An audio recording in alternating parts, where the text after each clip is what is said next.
ไปดีท่านผู้ชมมื้อนี้เกษตรกลางทงสิพาท่านผู้ชมมาเบิ่งน้ำท่วมสวนผักกระจองเฮาไปแล้วท่วมสวนผักนอกกระท่วมหมดแล้วอันนี้มันน้องสาวกำลังซ่อมผักนอกล่างผักนอกอยู่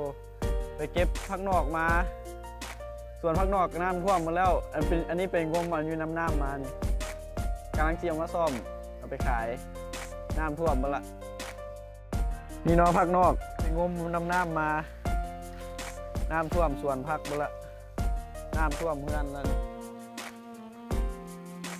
ปลูกเพชรเดียวขึ้นไปถึงหมดแล้วน้ำท่วมสวนน้ำท่วมเพื่อนอันนี้ท่านผู้ชมมาเบิ่งล่างผักนอก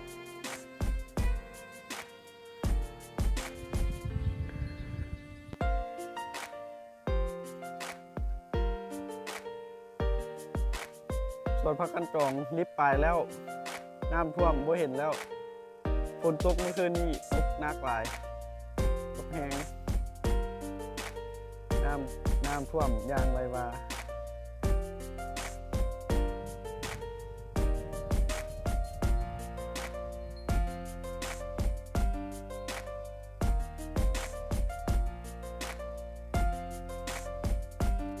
อันนี้เป็นงมเมาน้ำมาเนาะแล้วกำลังเชื่อมาซ่อมเดี๋ยวนี้ซ่อมแล้วก็จะเอาไปขายให้แม่ค้าเนาะ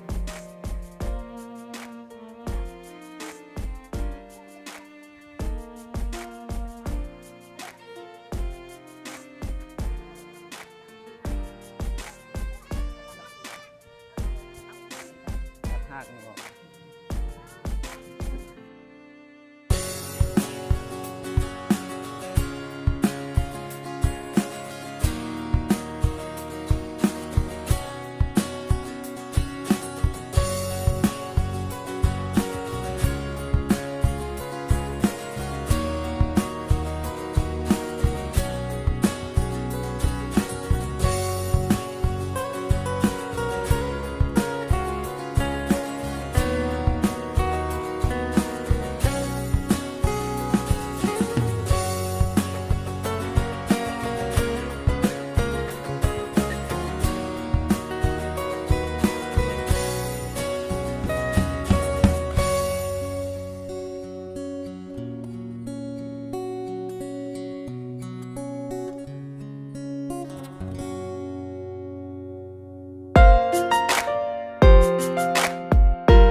หลังจากที่ว่าเขาซ่อมแล้วเขาก็ เอาไปล่างแล้วก็เอามาใส่ถุงแบบนี้เอาไปส่งให้ลูกค้าเนาะเดี๋ยวเจ้าหน้าที่เอาใส่ถุงเอาไปส่งให้ลูกค้าเลย